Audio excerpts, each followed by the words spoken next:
Dari kelima minggu itu tuh, ya, tiap malam nih, sama kayak kejadian pas pertama kali gua kesambet. Kenapa? Jadi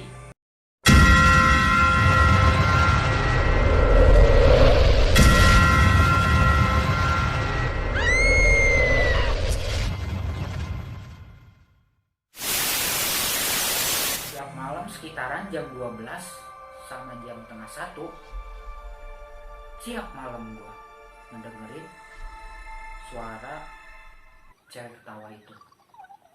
Tiap malam. Tiap malam di jam yang sama. Iya, di jam yang sama, sekitar jam 12 atau tengah 1 di 5 minggu itu. Tiap hari gua ngedengerin. Tiap hari. Tiap hari gua ngedengerin suara itu. Tapi lu nggak bilang? Enggak, gua nggak pernah bilang. Kenapa? Ya, di situ sebenarnya gue pengen bilang ke orang tua gua atau ke abang gua kan, bahwa gue setiap malam tuh sekitar jam 12 jam tengah 1 tuh mendengar suara aneh itu, cewek ketawa itu. Gue mau bilang cuman berasa berat bilangnya, berasa susah gitu bilangnya, berasa berat, berasa susah pengen bilang itu. Jadi gak jadi bilang gitu. Tiap hari gue ngedengerin suara itu di 5 minggu hari, 5 minggu pertama. Iya. Ya 5 minggu itu. Iya, jadi berasa kayak udah biasa gue dengar suara itu. Suara cewek ketawa itu udah berasa biasa. Yang tadinya yang pertama kebangun, atau hari kedua, hari ketiga kebangun gara-gara dengar suara itu, takut minta temenin abang gue buat tidur di kamar. Abang gue kan kadang minta temenin. Jadi itu tuh udah hal biasa lah. Biasa. Karena tiap malam dengerin suara cewek ketawa itu, jadi gue udah terbiasa, gak minta temenin lagi gitu. Udah biasa, jadi kebiasaan gitulah. Bangun istilahnya. Tapi gue sempet bangun, pasti gak denger suara itu, pasti bangun, tapi gak takut, jadi biasa. Ya bangun, ya udahlah tidur lagi, udah biasa dengernya gitu kan. Anehnya tuh tiap hari gue 5 minggu. Ke-5 minggu itu akhirnya mutusin buat nyari orang pintar lagi. Nah, dapet sedesa tuh, pas baru kepikiran lah istilahnya. Ada rekomendasi dari tetangga gitu kan, ke orang pintar itu di desa gua kan. Pas akhirnya datang lah sama gua sama orang tua gua ke si orang pintar itu kan. Nah, pas nyampe ngomong si orang pintar itu kayak orang pintar yang sebelumnya. Jadi dia tuh langsung ngomong, oh habis main dari SD ya, tanpa gua bilang dia pun langsung ngomong. Iya, jadi kayak dia tuh kayak nerawang, udah tahu gitu, tanpa gua ngomong juga dia udah tahu. Katanya sini, gue dideketin kan, sini katanya. Dikira gue mau diapain kan, deket kan, terus diginiin jidat gua, dijilat. Jidat lu dijilat? Jilat sama dia? Jidat gue dijilat sama dia. Terus gimana tuh? Gue sempet kaget. Terus lu gimana sih perasaannya jidat tuh dijilat? Kaget tuh langsung gini kan. Iya. Kalau anak kecil mungkin biasalah, tapi kalau kalau udah gede gue baru juga pikir. Itu orang pintarnya cowok apa cewek? Cowok udah tua juga. Tapi kalau sekarang sih udah almarhum. Oh sekarang? Dulu mas, istilahnya dia terkenal. Dan juga terkenal bahwa dia tuh ngobatin apapun itu pasti dijilat jidatnya. Oh, sekarang udah almarhum ya. Spesialis jilat lah ya. Ya gak enak lah ngomongin ada kan, sekarang gak sopan. Iya, jadi setiap orang ada yang sakit itu pasti dijilat sama dia. Dijilat, jidatnya dijilat. Iya, jidatnya dijilat. Tapi sembuh? Nah, belum. Enggak, yang lain tapi sembuh habis dari dia? Enggak apa enggak tahu? Enggak sembuh, enggak apa. Dia pun sama ngasih kayak gitu juga air, baca-bacaan juga. Kata gua, udah dijilat gua tuh kan, ininya dijilat anjir, berasa dipermalukan gitu, tapi nggak sembuh nggak apa. Malah si Lukas masih sama. Iya, Ibu gua sempat bingung harus berobat kemana lagi gitu biar si luka ini sembuh. Lu nggak coba ke dokter lagi, dokter yang lain, rumah sakit atau apa? Udah sebelumnya udah ke dokter lagi, Tetap masih sama. tetap masih sama, gak ada reaksi apapun. Di minggu ketujuh gue tuh aktivitas tuh udah jarang main, jarang sekolah. Jadi sebulan itu tuh emang udah jarang sekolah, tapi pas minggu pertama, minggu kedua masih rajin sekolah. Pas berarti udah minggu keempat, 5, 6, ketujuh tuh udah jarang sekolah.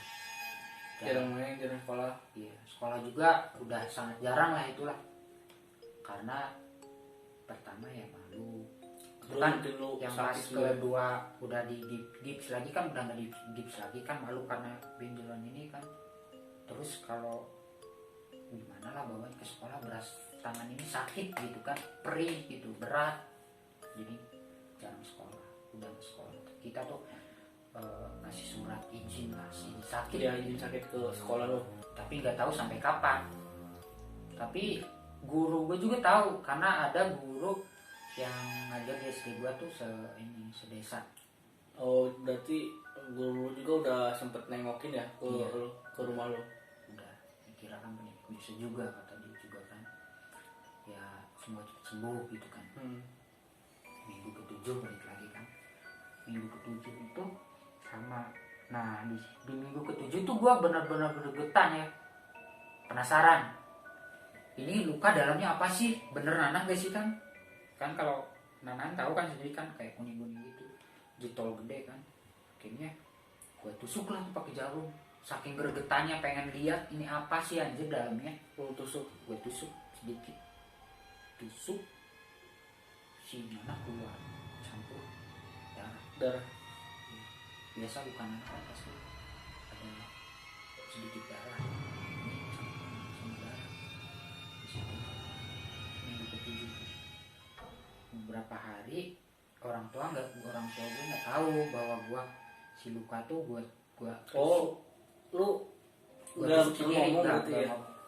Saking gregetannya gue tusuk beberapa hari tuh 3 harian sempat kempes tuh luka. Kata gue, oh mungkin mau sembuh, mungkin gara-gara gue tusuk iya. kayaknya udah mau sembuh nih. Gue udah senang kan, udah mau sembuh nih, karena si luka itu lama-lama nyusut karena si nanahnya keluar, kempes gitu kan. Kata gue, wah udah seneng nih kan. Tapi pas sekitaran minggu ke-7 mau ke 8 minggu, berarti hari kelima, sekitaran hari kelima ke-4 lah ya, lupa gue kan udah lama. Udah mau 2 bulan berarti ya? Udah mau 2 bulan ya, maksudnya kejadiannya udah lama juga, agak lupa gue. Itu hari kelima ke-4an lah, si luka itu kempes kan. Orang tua juga tahu kan, taunya pas kempes doang. Lah kok kempes? Iya nih kempes, gue tusuk gitu. Ah ditusuk? Iya, saking gue gregetan gue tusuk gitu. Ya katanya alhamdulillah deh mau sembuh katanya kan. Gue juga seneng. Tahu-taunya malah keluar daging. Keluar daging maksudnya? Dari si luka ini yang gue tusuk. Lu tusuk terus kulitnya lu kelupas apa enggak? Enggak, lu Kulitnya tusuk enggak. doang. Jadi kempes, yang tadinya gini kempes, Oh. otomatis kempes gitu kan. Yang pas ditusukannya itu kan lebih ada bolong sedikit tuh. Nah dari situ tuh keluar daging. Kayak benjolan gitu. Kayak benjolan gitu, dagingnya kayak benjolan gitu, segede gundu lah, segede gundu. Istilahnya kayak tumor ya. Cuman kalau tumor kan di dalam, di dalam kan. Kalau ini di luar. Gue kaget. Lah kok ada daging gitu di tangan gue keluar ya. Terus Gak lu tahu langsung kejadian orang yang keluar daging di tangannya gitu segede gundu kan. Kaget, gue juga langsung bilang ke orang tua gue, lah ini kok kenapa kok keluar daging? Kaget orang tua juga. Kita mutusin ke dokter lagi kan. Ke dokter lagi, kita tuh berobat. Gue lupa ya dokter tuh ngomong apa, gue lupa karena kejadiannya udah lama ya. Gak tau lah ngomong apa ya. Dikasih obat biasa kan, kasih obat per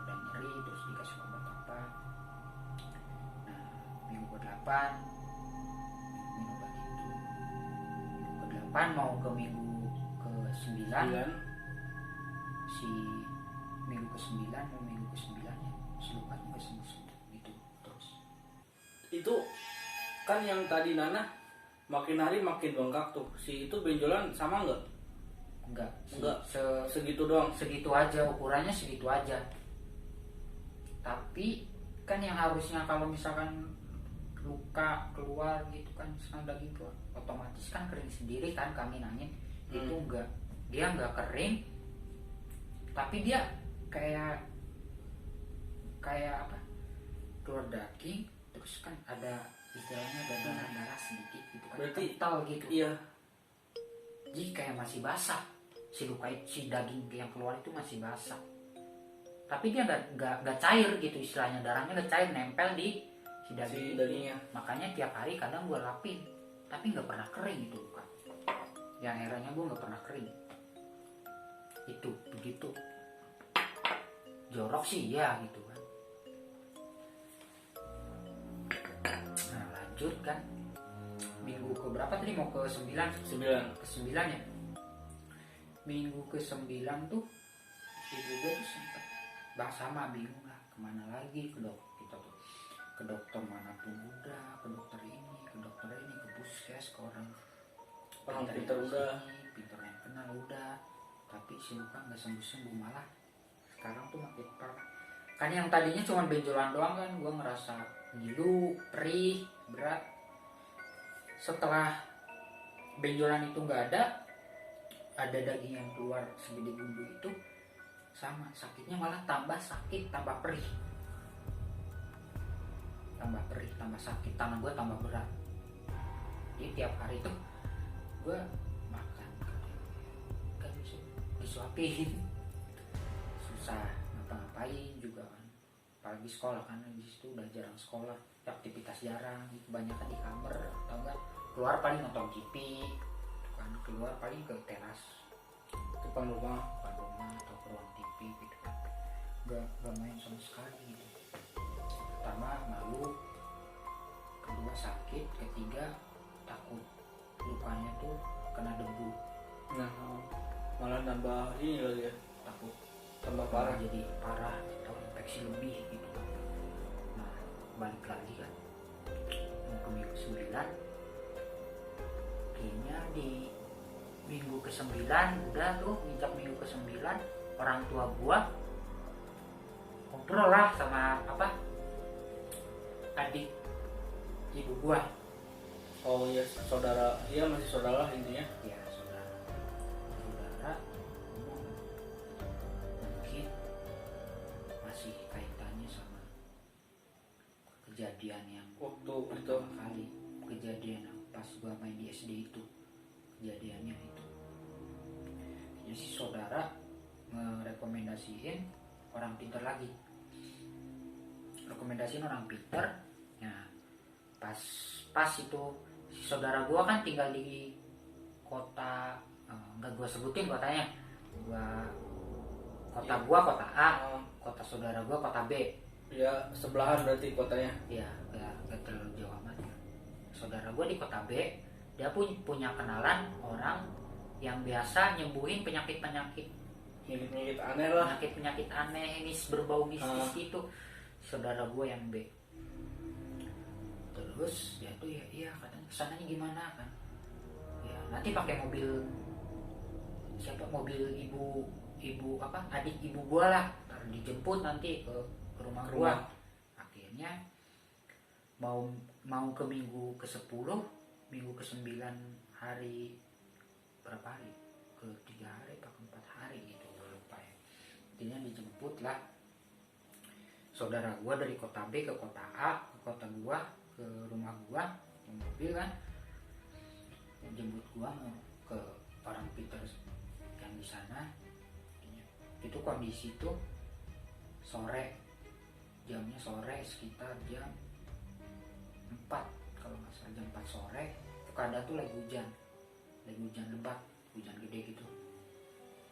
Kesana pakai mobil kan, karena jalannya licin karena hujan kan. Ya jalannya santai jalannya kan, udah nyampe di kota B. Sekitar perjalanan 1 jam 1,5 jam lah. Nyampe ke sana berarti tengah 6 kan. Gue berangkat jam 4 karena di perjalanan licin kan, takut kenapa-napa kan karena hujan. Mending cari aman lah. Cari aman, lakon Kalau masalah kawan. Udah sampai tuh sekitar setengah 6. Udah sampai, ngobrol sebentar. Katanya mau diobatinya kapan? Kata orang tua gue. Kata si orang pintarnya, nanti selesai sholat maghrib, ngaji, sama sholat isya. Oh berarti lu habis sholat isya lah intinya diobatin sama dia. Iya, dia tuh kelihatan, gua liatnya sih kayak orang biasa, cuma kayaknya tekun banget sama agamanya. Sholatnya rajin, ngaji juga kelihatannya gitu kan. Udah dia tuh udah sholat maghrib, ngaji, sholat isya. Akhirnya gue diobatin sama dia. Dia tuh ngambil apa dulu ya, dia tuh ngambil minum dulu kan, ambil minum, ambil air putih ke gelasin. Mana tangannya katanya, buka lah tangannya, ini tangannya kan, pegang sama dia kan. Terus pakai air dulu, lapin pakai air dulu kan. Dipegang sama dia tuh, sama si orang pintar itu. Di gini sakit nggak lu? Enggak sampai ini, maksudnya di Oh ini, sekitaran sekitaran iya, luka itu. sekitaran luka ini doang. Yang dipegang sama dia beberapa menit, lama-lama yang dipegang dia kan pegang tangan gua. Lama-lama sakit, si tangan ini tambah sakit, tambah ngilu. Terus badan gua lama-lama malah panas, berasa perih, panas gitu kan, ngap dada gua. Gue sambil nahan sakit kan, gitu. Terus si orang pintar itu gue liatin, dia tuh kayak apa, getar-getaran tuh megang tangan gua. Dia sambil keringetan, kayak kepanasan, keringetan, dia tuh sekujur tubuh keringetannya lagi. Gue juga sama keringetan, panas banget gitu, gerah banget. Ini sakit kan, dada gua ngap. Udah berapa menit gituin, akhirnya udah ngap gua. Panas kan, kipas lah, dia adem-adem kan. Terus si orang itu ngomong, si orang pintar itu ngomong, katanya si anak ini ditandain sama penunggu yang ada di SD gua. Gue sempat lupa ceritanya bahwa di SD gua tuh banyak pohon beringin. Di belakang sekolah ada pohon beringin, yang di jalan juga belakang ada pohon beringin. Jadi ini SD, ini belakang sekolah beringin, terus belakangnya lagi juga ada yang mau ke jalan, ke jalan tinggal lurus ada kuburan juga. Gak jauh dari kuburan, gak terlalu jauh lah. SD lu lumayan horor juga ya? Lumayan angker juga, lumayan horor. Dan kata orang-orang ya di beringin itu emang horor gitu. Katanya tempat atau istananya, kata orang-orang gitu kan. Ya gue di situ masa sih gitu kan? Ya. Kurang percaya lah. Ya. Karena dulu kurang percaya gitu. Tapi sekarang lu percaya? Setelah percaya nggak percaya sih ya? Gak percaya tapi gue ngalamin, percaya tapi ya kurang percaya. Bingung gitu, percaya nggak percaya gue kayak gituan. Tapi gue ngalamin gitu kan. Ya udah, balik lagi ya. Si itu bicara kan, katanya si anak ini tuh ditandain sama penunggu di sana. Ditandain. Jadi ditandainnya maksudnya tuh gini ceritanya. Si tangan gue sama istilahnya si makhluk halus itu nandain tangan gua, dipegang tangan gua sama si makhluk halus itu kan. Itu tuh bawa tandanya kalau ada manusia yang dipegang sama si makhluk halus itu, dia tuh harus ikut ke tempatnya si ke dunia lain itulah intinya ya. Iya, diundang istilahnya, harus ikut ke situ. Nah, sempat orang tua gue langsung ngomong, oh jadi ada kaitannya pas mimpi gue Oh, pas mimpi lu yang pertama yang gue ditarik-tarik sama dua dua orang. orang berjubah hitam itu, dan gue kekeh malam itu pengen ke SD, ya itu karena gue diundang suruh ke sana. Jadi si malam itu tuh istilahnya gue dijemput sama dia. Si diri gue pengen keluar, orang tua gue gak boleh, terus narik gue, berontak gue di situ. Jadi itu.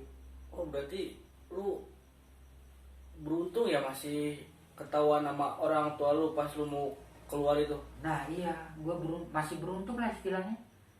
Di apa istilahnya, ditarik-tarik sama orang tua gue gak boleh keluar karena udah malam juga kan gitu kan. Tapi anehnya gue berontak, gue posisi perem, ya gue mah gak tahu kan, lagi tidur berasa itu mimpi doang, mimpi itu. Tapi aslinya ya gitu, aslinya gue tuh pengen ke SD. Jadi flashbacknya ke situ. Jadi kejadiannya itu masih sama gara-gara si makhluk halus itu nandain gua suruh ke sana. Makanya si tangan gua nggak sembuh-sembuh, terus keluar daging apa? Karena apa? Karena si tanda itu. Sebelum, kata orang pintar itu, sebelum si manusia itu ikut ke tempat dia, maka penyakit itu nggak bakal sembuh-sembuh gitu. Jadi makanya si tangan gue yang tadinya benjolan doang akhirnya keluar daging, keluar nggak sembuh-sembuh, udah berobat ke sana ke sini, ke dokter, ke orang pintar juga gak sembuh-sembuh tuh itu karena si tanda itu yang belum hilang. Makanya si orang yang tadi nyembuhin gue, si orang pintar itu, sampai keringetan, badan gue panas banget, sampai ngap banget, itu tuh ngeluarin si tanda itu. Oh, tanda tangan gua. Tapi si benjolan di tangan lu masih ada pas Masih, hari itu? Masih. Kata si orang pintar itu, selang beberapa hari juga bakal hilang, si daging itu juga hilang dengan sendirinya. Tangannya hilang nggak? Ya tangannya enggak lah, tangannya nggak hilang, si lukanya doang yang hilang. Kalau tangan gue hilang ya mungkin gue sekarang buntung dong gitu. Jadi ceritanya, jadi udah dulu berarti kan minggu 10. Nah akhirnya dari yang flashback dari si orang pintar itu udahlah, kasih coba minum sama minum lagi, kata dia harus minum lagi tiap hari kan di situ tuh, minum lagi, dikasih bacaan lagi di dalam botol itu, udah minum pulang kan. Nah udah selang beberapa hari, minggu 10, si luka itu lama-lama nyusut sendiri. Dan ke minggu ke 10 mau ke minggu ke 11, minggu ke 10 ke berapa, mau ke 11 minggu berapa hari ya, tahu lupa. Minggu 10 menjelang 2 hari, 3 hari, 4, 5 harian lah kalau nggak salah, lupa gue. Udah lama sih ya, lukanya tuh lama-lama hilang sendiri gitu, hilang si lukanya, si daging hilang dengan sendirinya. Kata gue kok aneh ya, lukanya hilangnya bisa hilangnya kemana gitu, nyusut sendiri masuk gitu mungkin, atau nggak tahu kemana. Oh, tapi hilangnya lu secara perlahan apa tiba-tiba hilang pas 1 hari doang? Perlahan. Oh, perlahan. Jadi tiap hari ada perkembangan lah, nambah hilang. Sejak dari si terakhir orang pintar yang gua temuin itu hilang. Oke. Lama-lama udah minggu ke 11 berarti ya. Minggu 11 itu luka udah benar-benar hilang. Udah nggak ada daging itu. Jadi si lukanya bukan si luka, bekas lukanya memang masih ada di sini. Bekas lukanya nih kecil gini nih, bekas lukanya masih ada. Itu gue langsung mikir, gila banget. Nah pas minggu ke 11 itu lulusan naikkan kelas. Oh, di kelas 3. Nah di situ lu, dan bangsatnya lagi gue nggak naik kelas. berarti lu nggak ikut ulangan? Apa ulangan susulan apa gimana? Oh, gue ulangan susulan. Ulangan di rumah ya? Ulangan Apa di sekolah? Di sekolah. Susulan, ulangan susulan. Kampretnya enggak naik kelas. Karena mungkin gue goblok juga mungkin ya. Goblok juga Kebanyakan mungkin. juga ya, Terus kebanyakan nggak masuk. Tapi kan Berarti- gue nggak masuk kan ada alasannya gitu. sakit ya, tapi lu kan kelamaan 2 bulan gitu. 2 bulan kan? 2 bulan lebih ya? 11 minggu. 11 minggu, tapi kan lu pas minggu pertama keduanya lu kan masih aktivitas biasa kan? Iya, tapi kan misalnya gue udah ngomong, tapi ya udah kebijakan sekolah. Ya, tapi ya gara-gara hal itu juga, gara-gara si Markus Bangke itu, ya tapi gue entahlah, gak bisa nyalain juga kan, karena mungkin guanya nilainya kurang mungkin atau apa kan, nggak naik kelas. Tapi setelah itu kan lu sekolah lagi nih. Iya, pas udah sembuh gue sekolah. Pas udah sembuh sekolah lagi, aktivitas biasa. Terus gimana lu reaksi lu pas lewat ke tempat kejadian pertama itu? Apakah lu masih sering ke situ? Apakah lu ada trauma gitu gak mau ke situ lagi? Enggak, gue biasa aja sih. Biasa aja. Main biasa lah, cuman agak gimana, agak kesel sih. Kesel. Jadi ya itu di tempat deket SD itu. Di tempat itu gue keselnya. Oh ya, gue lupa bahasnya. Gue kenanya tuh pas lagi main di deket kolam itu. Di kolam yang kering itu, pinggir ruang guru, di situ gue kenanya. Kata si orang pintar itu, gue sebut lupa tadi bahas itu. Di situ makanya gue tiba-tiba pas lagi ngambil jambu berdarah tuh, itu reaksinya di situ. Tapi nggak berasa sakit, berdarah di situ baru kerasa katanya. Jadi gue sempat kesel kalau main di dekat kolam itu, ada situ. Kadang nggak mau gimana, kadang pengen gue kubur itu kolam anjir, tapi nggak bisa ngapa-ngapain lah. Mungkin karena kejadian itu, mungkin gue nggak naik kelas, mungkin karena gue sebulan lebih nggak sekolah. Nah terus itu yang suara-suara aneh itu gimana? Nah ya, Cuman 5 minggu doang itu apa berkelanjutan? Sebelum gue sembuh, tiap hari gue ngedenger suara si cewek nangis. Nangis apa ketawa? Ketawa, nangis, lupa gue lagi anjir. Ketawa. Itu berarti 11 bulan 11 minggu ya kurang 11 lebih. minggu. 11 minggu. 11 minggu. Setiap hari dengar suara Iya. kayak gitu. Setiap hari dengar suara cewek ketawa.